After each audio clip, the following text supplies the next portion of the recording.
Hey everyone, it's Taylor Kitchen and welcome back to the ATYL live show with a very special guest segment. I'm joined by Adam Lucas and we're talking to a guy that's had a lot of really exciting news come out recently, whether it's about him pursuing his dream of racing in the Rolex 24 or whether it's his news about him being in the booth full time for the CW this year, covering the Xfinity Series. That's right, we're talking about Parker Kligerman. He has so many fun stories and just really good information for us about his race for the Rolex 24 coming up in just about a week. He has information about his Truck Series venture that he's going to be doing some this year and just really fun stories revolving around an espresso machine. So really good conversation. So excited to have Parker on the show. So without further ado, let's jump into the conversation. Hey Parker, thanks so much for joining us here on the ATYL Media Channel. We appreciate your time and talking about a bunch of news that you've had announced this past, few weeks. A lot of exciting stuff. So we're looking forward to chatting with you. Absolutely. It's been a very interesting off season, one of the more unique ones I've ever had in my life. But it has, I'm ticking off all sorts of boxes. Going to do the Rolex 24, which has been a dream of mine for as long as I can remember, to be honest. Since I was about 16 or 17 years old, and I saw. Actually, I would have been younger than this. I would have been like 13 or 14. I saw Colin Brown and a bunch of other 16-year-olds do the Rolex 24. I was like, I'm going to do that race one day. And every year for the past 15 years, I've been close or like been in talks, and one thing would lead to another, and then it would fall apart or whatever. But finally, with the help of Scott Borchetta and Spike Coolers, we made it happen. We're driving the Forte Lamborghini, which is just so cool. Absolute dream come true. And then on the NASCAR side, it just announced today, going to be in the booth for CW, the Xfinity Series with Jamie McMurray and Adam Alexander. And I'm very excited about that. All my time in the pits, I feel like I've, through osmosis, learned a lot about what it takes to be in the booth. I've gotten to do it like once or twice. But I hope to bring a unique point of view up there and really dive into that. And just, it's so cool to see Xfinity getting this stage on the CW 33 weeks on network television. To me, this is one of the coolest series in all of motorsports. And so I can't wait to kind of bring that enthusiasm and excitement to all the fans. And with that news about you being in the CW, is that something you had in mind when you decided to step away from full-time racing for the Xfinity Series, or were there irons in the fire for that? Oh, well, that would be weird if that was the case. That I happen to have known these things existed, were out there, and there was possibility of it happening. Of course, right? I think that I nothing was formal, but it was definitely informally a possibility, and so it still was a tough decision in terms of stepping back from driving full time after I'd worked so hard to get there, and how much I enjoyed working with Scott and Big Machine Racing. But an opportunity like this, through all the things I've done through my career of driving and doing TV, it just felt like, hey, this is sort of a once in a lifetime opportunity to make that leap and really commit to the TV side. And so, I didn't know if it for sure would happen, but I'm very glad it has. And I think so highly of Adam Alexander and Jamie McMurray, who are two of the best. And I was looking for it the other day, but I know I tweeted the first time that Jamie McMurray did like a booth session at a practice session in Cup, whatever. And I was like, man, this is the best guy in the game. Now I'm going to be working with him. So I got to find that tweet at some point. But yeah, no, this is something I've wanted to do. I didn't know if it would ever have been a possibility, when you looked at the way things were in the TV world, if I could have had the results and the pedigree to get an opportunity like this. But I feel like in the last couple of years, I've really raised my profile in the sport and showed my commitment to it. And obviously, with all the new TV partners, there was an opportunity there, and I'm glad it came together. And you talked about all of your, media experience and even to the driving experience, but you've brought that to your show, The Money Lap. How crucial has that been in not only just growing your brand and who you are in the sport, but how fun has that been to work with, Landon Castle and be able to talk about the sport with your audience every single week? Yeah, it is. It's great. And it's really just a conversation. It's similar to talking to you here, Taylor. Like to me, those are the types of things that podcast and modern day media allows, which is a far more informal conversation of two people that happen to be talking about the thing you like, and you get to be a fly on the wall for it, right? And Landon and I have those same conversations you hear on Money Lap. We would just normally do it on a call, at 7 a.m. As he's taking his kids to school or something, and I'm awaking and having a first cup of coffee and trying to get through the hangover the night before. No, I'm just kidding. But that's what it stemmed from, was like, hey, should we just record these? And I know everyone says that about a podcast. We should have a podcast. And it's like, yeah, I get that. But we did feel like we are two individuals who have had a unique path and unique time in this sport, and have a unique point of view that we're not afraid to share, and we're not afraid to, be opinionated and to, maybe not follow the river or the path everyone else is. And so it just was natural, and it's been a lot of fun. I wish it would grow faster. That's one of my frustrations. I think everyone in modern media has that same frustration of, man, if more people just listen to this, I know we'd be more popular. And it's like, well, no way, man. Like, no damn, no. Of course, Sherlock. But no, it's been really cool, and I've enjoyed, seeing the reaction to it and seeing where it's going. And we commit. The coolest part for us, and you'll know this, it's so tough when you say this sort of thing. Is like, we were like, all right, we're gonna do a podcast, and we're gonna do it at least 40 weeks the first year and 40 weeks the second. And we got done with this past year. I was like, man, we hit 50 weeks almost each year combined. And I was like, we said we would do this, and we did it. We never stopped. And that's been really cool, just to commit to something and keep going. So we're gonna bring it back. We're probably looking at, we haven't really put this out there, but I don't mind saying it. We're probably looking at the week after the Rolex. It's just with the Rolex, normally would have come back this week. Just with the Rolex, my schedule has been a mess. So it probably makes most sense to be after the Rolex that we'll dive back into Money Lap season 3. Awesome. And bringing it back to the Rolex too. Speaking of that, how cool is it to just drive a Lamborghini? Like, isn't that just neat at Daytona? Like, come on. It's surreal is the best way to put it. I mean, so we get down there for the test, and I just kept sitting there like, am I going to drive this thing? Like, they're going to let me drive this. Is that what's happening here? And I hear it firing up. There's a V10 in the back, Italian V10, which I'm a huge car nut. So like this to me is just some of the coolest forms of racing, because there's so many cool cars and so many different sounds, and they all have different propulsion systems and that sort of thing. And so, but the Lamborghini is one of the best sounding. And I'm like, all right, this is how is this actually happening right now? And then I got in it and got up to speed pretty quickly. And I almost surprised myself, but I had a lot of help. Mario Farnbacher, who's the pro at Forte, Misha Goikberg, who's an incredible amateur driver, one of the fastest probably AMs out there. And then Bob Perona, who's their driver coach, who was my driver coach for many years. He was my manager for many years. He helped put all this together. They got me up to speed really quickly. And, at the end of the day, people wonder about race cars in terms of like, how different is it? And the best thing I can explain for a stock car driver jumping into a sports car like this is that, at the end of the day, it's still a car with 4 wheels and an engine. So it generally follows the same parameters. It has pedals, it has a steering wheel, but what it takes to extract speed out of it is entirely different. And one of the things they have in these cars is a lot of electronic aids in terms of traction control, ABS, and the braking is so funny. I'll tell you a funny story. So we get down there, and the whole time they told me, braking is going to be your biggest task, because when you go to something that has tons of downforce and then it has ABS, what we're used to as being our full amount of brake in a stock car is around 1,250 pounds of pressure.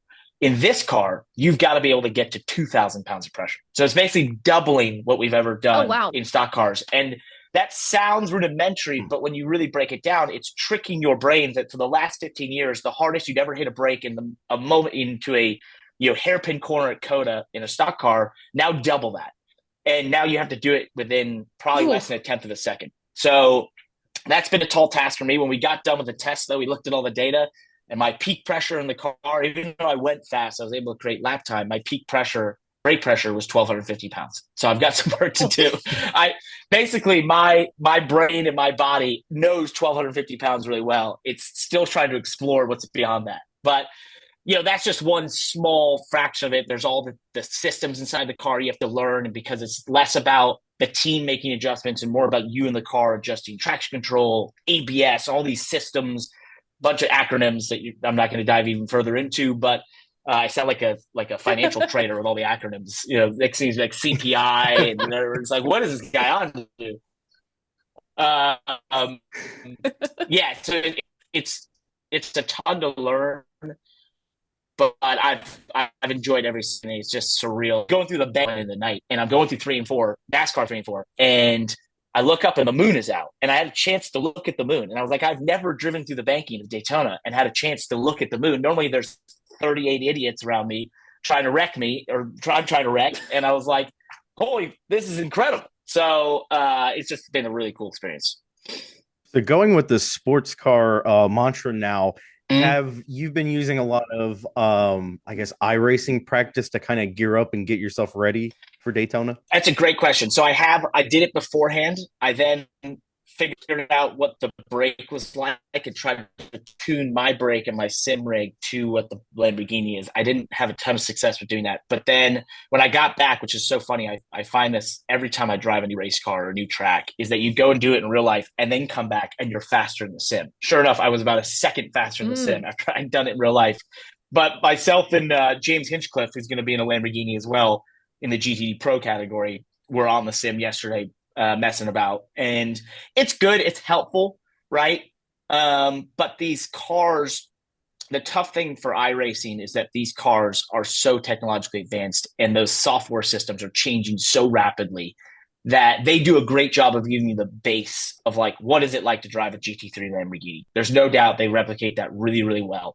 But the harder part for me now as I go into the Roar this coming weekend and then the race is learning the systems and really understanding what I'm supposed to do through a run in terms of changing the traction control and there's multiple traction control settings. It's not just one, it's like 3.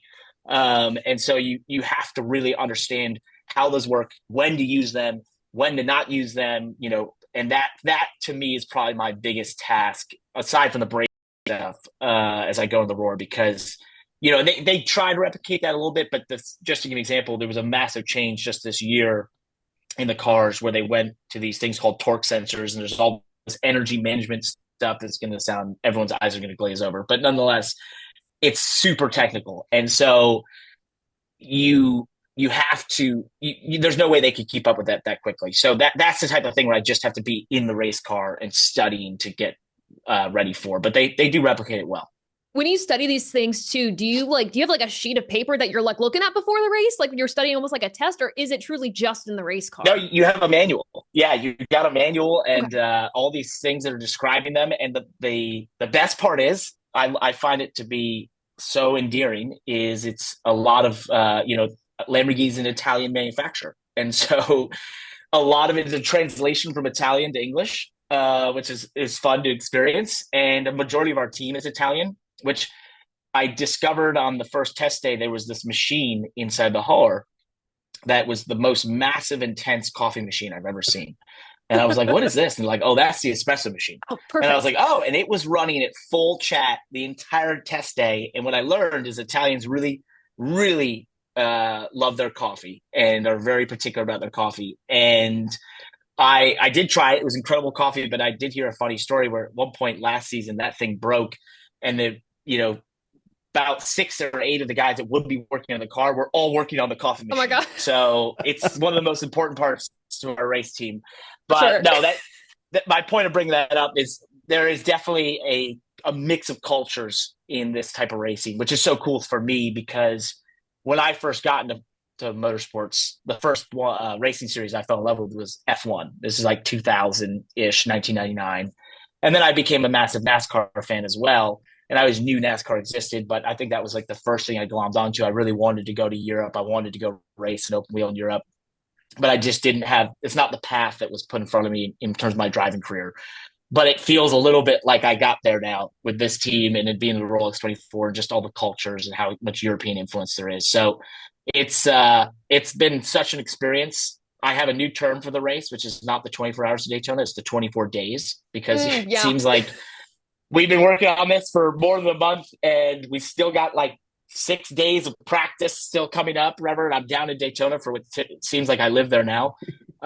So it's a massive undertaking, but I I'm just having so much fun. Best way to put it. So I have a question about, it is a 24-hour race and you already say it's 24 days. What are your plans when you're not in the car? Are you going to nap? Are you going to stay in tune with the race? What's your mindset with that? Because 24 hours is a long time. I think you know me pretty well, pretty high energy. So, of course, I'm going to join my friends at NBC on the broadcast. So Love it. I don't know when I'll sleep. Yeah, I don't know. It's all we're still. I was just on a call right before this for the NBC production call, and we're still trying to figure all that out of what that looks like and when we're out of the car, when we can be on TV and that sort of thing. So it's going to be a bit of a work in progress for sure. And I want to tell them like, hey, this is my times, but I'm like, I don't know. So I haven't really figured this out yet. I don't know exactly how this works. I think I know my role, which is the third kind of driver in the lineup. But there's probably a major portion of my time is what we call the graveyard shift because we want to keep the pro guys getting good sleep and that sort of stuff. So I assume that's when I'm mostly in the car, but I really can't say. And so it's, what does my schedule look like? I have no idea, but I hope to find some time to eat, somewhere to lay down. I don't have a bus, so I'm going to have to like couch surf or something, which is just add to the hilarity of it all. And hopefully find somewhere warm and dry to go take a nap at times, and I'd be very happy. And for God's sake, keep that espresso machine from breaking. Yes. Yeah, no, that I'll probably be using that thing full force as well. I'll be right with them. So yeah, the espresso machine is definitely a must. But your whole time at Daytona this month, I mean, that's not it for you this year at Daytona. You also announced, I believe earlier this week, last week, that you'd be returning with Henderson Motorsports for select truck series races this year. How did that deal come together for you to return? And also just the excitement of returning to a team that you found success with? Yeah, I mean, we'll see what it really turns out to be schedule-wise with Henderson. They're so near and dear to my heart. They're like family to me, that race team.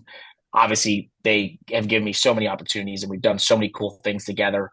And so when I was looking at this year, towards the end of last year, they were kind of trying to sort out what they were going to do. And they weren't exactly sure. I think they looked at trying to continue with Stephen Parsons and that sort of thing, but just things didn't line up.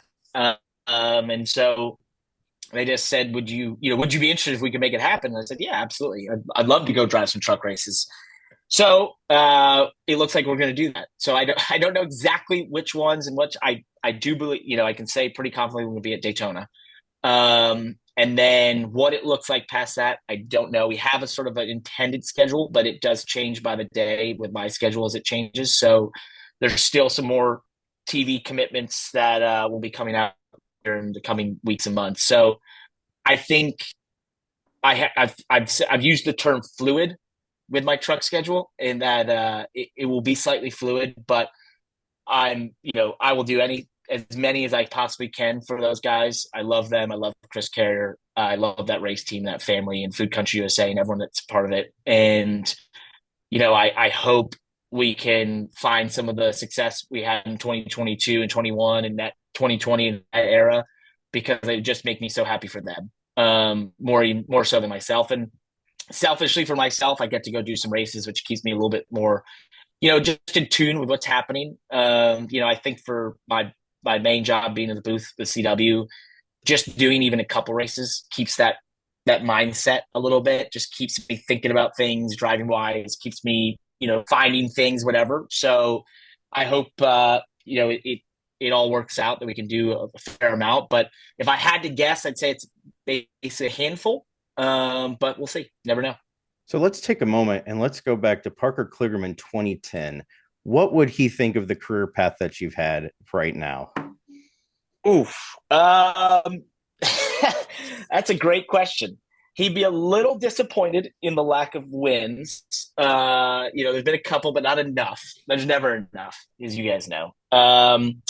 Probably would have liked a little bit better attempt at the Cup Series. I think, if I ever had one regret or one thing I would have liked was maybe a little stronger attempt at the Cup Series. But, when I look at my career and some of the choices and paths I took, I I've thought often like, okay, could I have done this differently, that differently? And I don't like to look back too much, but I think it's only natural, especially with the change I've gone through and what I went through last year of stopping pursuing full-time racing. I think I had a little bit of introspection to say, like, I don't know if there's much I could have done different, right? And there's not much I could have tried harder or whatever. It would have been in the paths I chose and the ways I thought would get me to those Cup Series rides. I did everything I possibly could have in those paths. Now, if I had chosen a different one, say I went the Chastain route or Bowman route of driving those back end cars and then, slogging it out and hoping for the big chance that they both got.